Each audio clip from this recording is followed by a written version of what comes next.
«20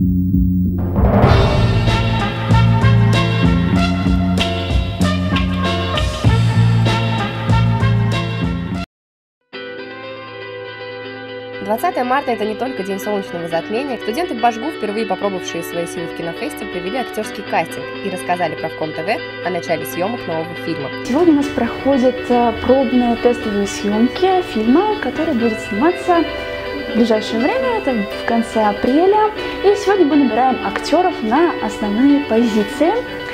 Хочется выразить огромную благодарность Денису и фотостудии, которые любезно согласились нам помочь в проведении нашего мероприятия. Это очень интересно, и тут сегодня очень классная тусовка людей, все очень позитивные, все очень радостные.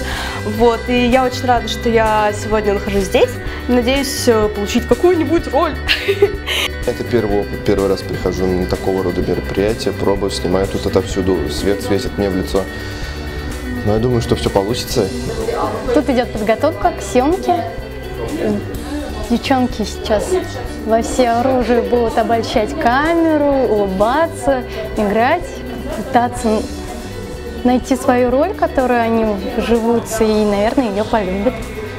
Выспался наконец-то, пришел помочь замечательной барышне по имени Вика, чтобы снять, ну как это называется, кинопробы, если так очень грубо можно выразиться. Мы сняли 10 человек, было несколько молодых людей, в целом все клево.